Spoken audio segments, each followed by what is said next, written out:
This is the Thoughtful Travel Podcast. I'm your host, Amanda Kendall of the notaballerina.com travel blog.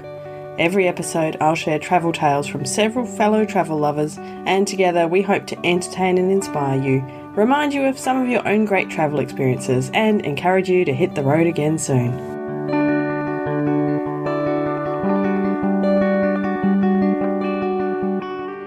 Hello and welcome to episode 298 of the Thoughtful Travel Podcast. This episode focuses on conservation travel.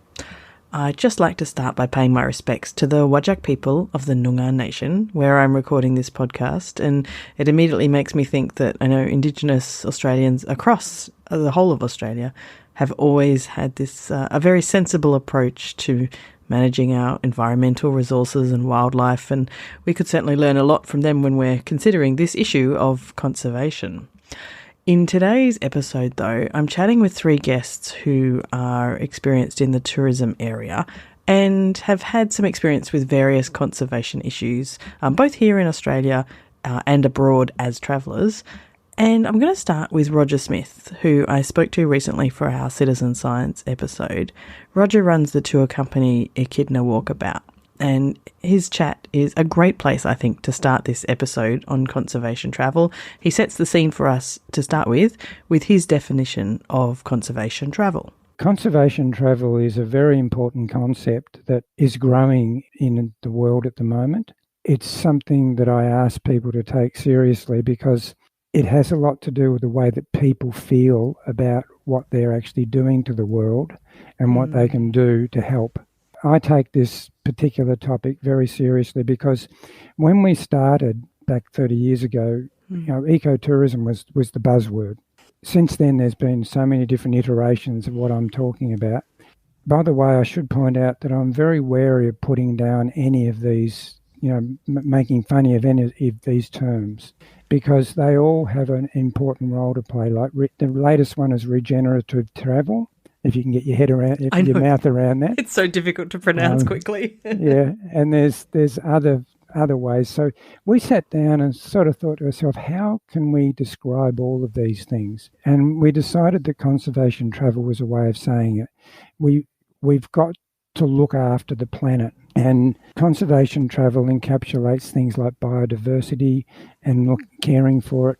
But I think most importantly, it helps people to realise that they can participate, as we've talked about citizen science in the past, but they can participate in conserving what's around them. And in a sense, that's got to do with climate action. It's got to do with giving back. It's sort of, to me, it's like an umbrella that sits over a whole lot of other things. Ecotourism was that umbrella once upon a time, and by the way, there's no reason why it still isn't. But it's for some reason it's lost its credentials.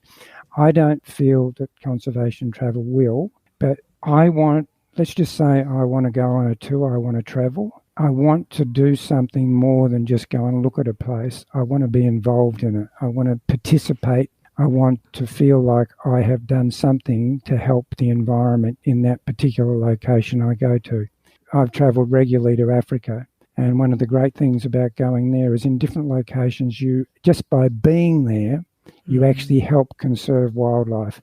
And when it comes down to it, that's really what I want to say today. When you're travelling and you're travelling to see wildlife, particularly wildlife in the wild, you are helping people who live there to help other people realise the economic value of doing that. I remember very clearly, and I've got a picture of this, and I have it on various places that I use online, but it was when I entered southern Botswana for the first time across the Limpopo River on a little dirt road across a little muddy bridge, a little muddy crossing, nothing much around, pretty arid environment. There was a few trees and a little village nearby with a few people wandering around. And there was a sign that someone had gone to a lot of trouble to put up there. It looked like it had been hand-painted, but it was a wonderful thing. And it said in capitals, "Protect and conserve the wildlife of Mashatu." And then in smaller type, "Remember, no animals means no tourists, which means no jobs."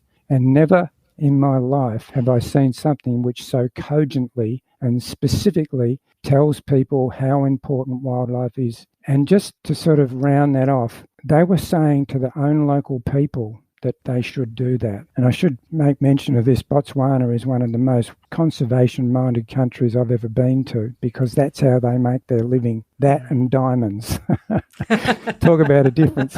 But anyway, quite different. And wildlife is taking over. But good. But one thing I do want Australians to realise how important our wildlife is, because a single koala in one of the areas that we go to, it's worth around about $150,000 just by itself for people who want to come and see it. The koala industry in Australia, in other words, the people who come to see koalas in Australia, are valued at somewhere between $3 and $4 billion. Wow. These are some of the estimates that have been made. They're very, very hard to qualify, but regardless of that, some of Janine's research a number of years ago said at least $3 billion. I believe it. Anyway, in a nutshell, I tried to keep that in a nutshell. That's how important conservation travel is. That's really interesting to have. I mean, as you say, it's a hard to quantify thing, but to be able to put some dollar values on a koala and the koala industry for a start, that kind of gets some people thinking, oh, this is actually really important. It's not just the animals, it's also the economy. And sometimes that's what makes other people, I don't know, think harder and take better decisions. So, well, if you think about polar bears in Canada, people go there to see the polar bears. People come to Australia to see our koalas and our wildlife. By the way, that's the main reason they come here, to see our wildlife. And we vastly underestimate it. It's just ridiculous. And for it to be useful to us, we have to conserve it. We have to look after it. Absolutely. Yeah, exactly. I know certainly I'd spoken with a few people in Africa, involved with wildlife tourism in Africa, who certainly said during COVID, when there were no tourists, that really highlighted how important tourism is to conservation. So there's an interesting little aside there. It's not necessarily just to do with tourism, but Janine and I went to Timor-Leste a number of years back, and obviously there's been war and conflict in East Timor for a long time. It's amazing how little wildlife there is. And interestingly, we couldn't work out why that was until we were out with a small group of young men one day in a little village. And of course, it's a peaceful place now, but we saw some birds. We wanted to see birds. And one of the young men had a Shanghai. And he said, "Don't worry, I'll get it so you can look at it closer," or words to that effect. And we realised as time went by that you kill the wildlife to eat it because you haven't got anything else to eat. Yeah, and so the wildlife disappears. So I can only the hellhole that's Ukraine and other Sudan and places like that. Wildlife often is the thing that is lost through human conflict. But anyway, let's not get too miserable. It's horrifying, isn't it? But on the other hand, I feel like in Australia, we're so lucky country that people don't pay enough attention to conserving wildlife. Like you say, our tourism industry is practically entirely based on it. And yet the average Australian doesn't really care or know much about it. No. Look, I pulled into a place one time. I won't name where it is. It doesn't really matter. And I'll never forget this. On the way towards that place, I was with a group of American bird watchers. And on the way there, we come across a huge flock of sulphur-crested cockatoos. The cockatoos of Australia. Most Australians don't realise that nowhere else has cockatoos. We're the cockatoo capital of the world. Anyway, we'd seen this big flock of sulphur-crested cockatoos, and we got to this accommodation place. The fellow who ran it, and it was quite expensive, this place, the fellow who ran it welcomed us, and he had a friend there who stood there, typical Australian. He said, "So what wildlife have you seen, guys?" And they said, "We just saw sulphur-crested cockatoos." And this fellow said, "Oh, those bloody cockatoos, we should shoot the lot of them." And I looked at him and I looked at the host, and I went up to him and said, "Mate, could you please ask your friend to go away? You've just shattered these people's dreams." And he said he didn't mean it. And I said, "That doesn't matter whether he meant it or not." It might be a common thing in many parts of the world that local people aren't quite aware of the conservation value of the things that they see around them every day. But I think it's a good and important point. Now, my next guest is Jamie Van Jones from Salt and Bush Eco Tours. You might also remember Jamie from my Citizen Science episode. And for this one, we've talked about a conservation project which she and her tour participants have been involved with. And so I guess for us, we've also decided that we can go like further and we can create our own like citizen science projects. So we've contacted our like researchers, and we've actively tried to engage with other projects that are happening. And one that we've been working on is with the Conservation Council of WA, has a great citizen science project. And different projects actually, but one is all around fairy terns, which, as the name suggests, they're like a cute tiny seabird. Everybody loves something that's got the name fairy in it. True. And they're a vulnerable species. And so we actually, in our local area, have different areas where they may come and nest, and they migrate away for the winter months, and they come back in about September, October, more October, to nest down on our beaches.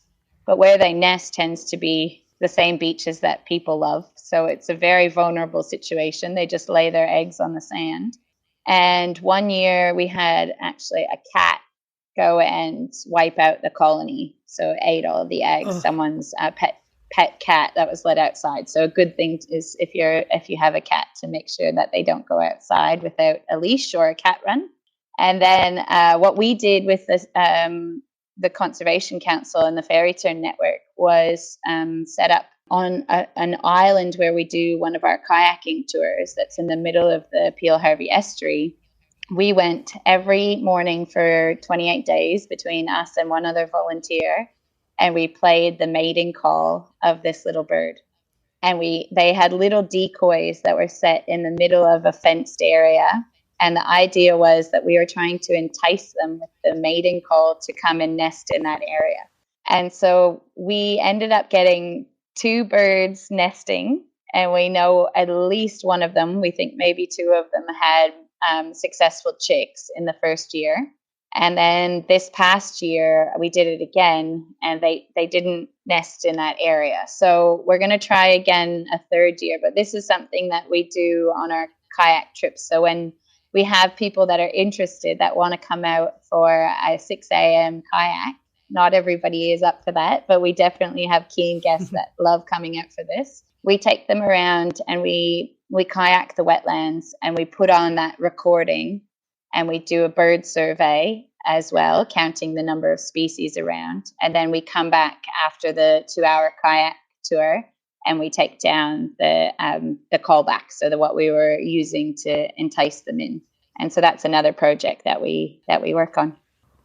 I love this project, which has been having some genuine impact on conservation of a species. I also love it because it's in a very special part of the world to me, down near where my dad's been living. So, and I've spent a lot of time in that part of Western Australia. So, a really lovely example. Now, my final guest today is our favourite listener, Anuj, and this is a continuation of a chat I had with him back in episode 292 about his experience seeing lions at the Gir National Park in India. There's been a huge conservation effort underway there for the last couple of decades, in fact. So if you want to hear more about what he saw there, do go back to episode 292 and listen to his experiences. But in this part of the chat, we talk a bit about how they are doing conservation there and effectively. The more tourism happens, the more conservation happens.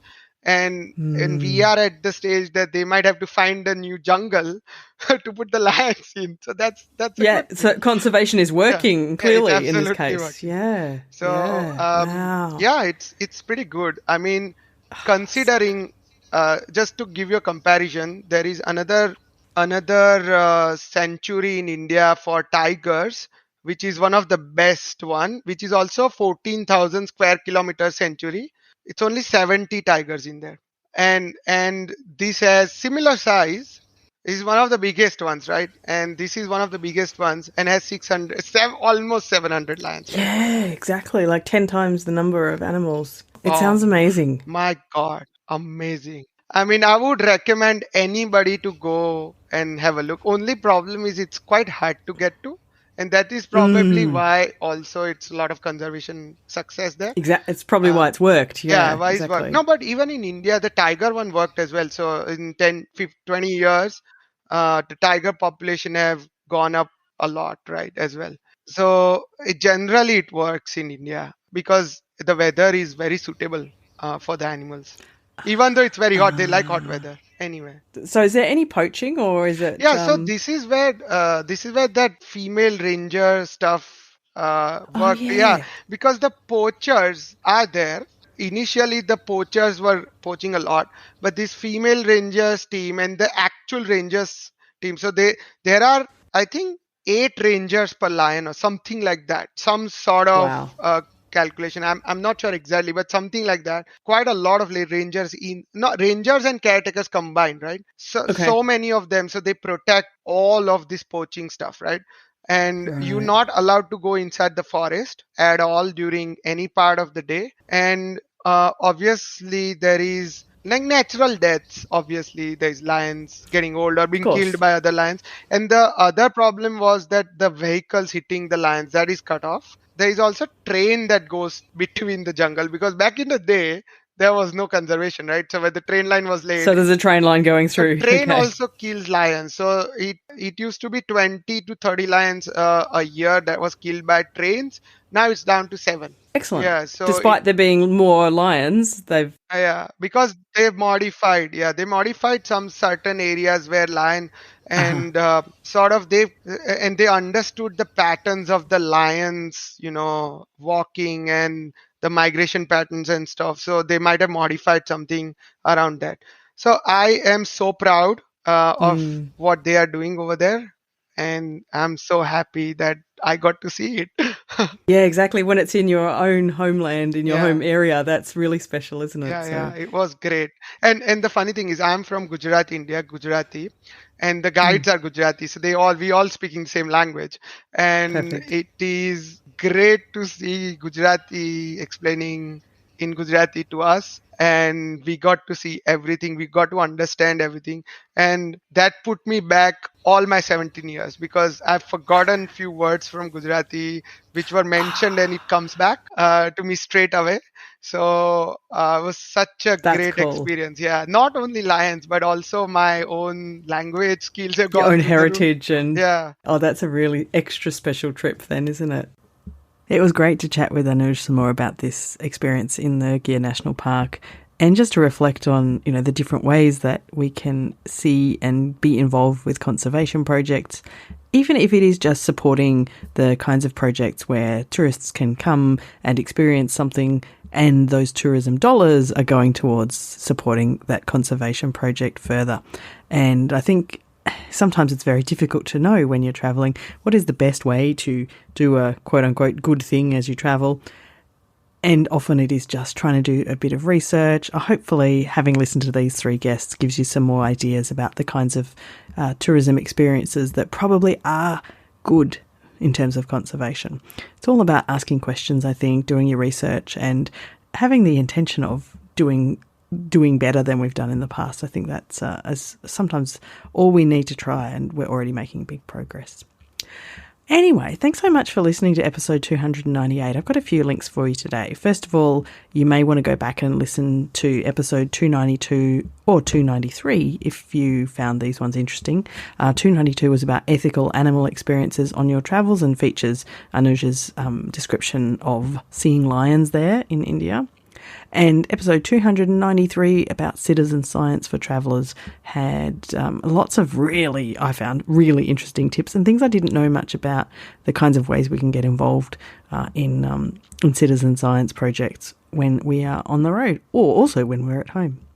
Thanks also a lot to my 3 fabulous guests. I started off with Roger Smith of Echidna Walkabout, and you can find out a lot more about his work at echidnawalkabout.com.au. Thanks also to Jamie Van Jones, and you can find more about Jamie's business Salt and Bush Eco Tours at saltandbush.com.au. They're based here in southwest of Western Australia. And lastly, a huge thanks to Anuj for coming on and telling me about his experiences. You can find more and see some of his pictures from the Gir National Park on Instagram. His Instagram handle is AnujPH, ANUJPH. Of course, don't forget to come and join some of our groups. So we have a Facebook group for Thoughtful Travellers. Just search for Thoughtful Travellers in Facebook and you should find it. And similarly, we have a Thoughtful Travellers group on LinkedIn, which is just ramping up a bit. Quick link for that is notaballerina.com/LinkedIn, or just search for Thoughtful Travellers and you'll probably find it there. So all of those links, etc., will all be in the show notes. For this episode, you can find the show notes at notaballerina.com/298. I would love to hear in either of those groups or anywhere you can find me, which is everywhere, any of your own stories and tips for conservation travel. I always like to share good experiences, and people on the ground who've experienced or been to somewhere and seen it operating well is often a really good tip. So as always, thank you so much for listening.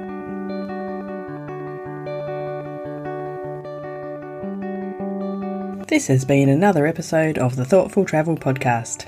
Show notes and other information are at notaballerina.com/podcast. Join me again soon for another chat about why we travel. Bye for now.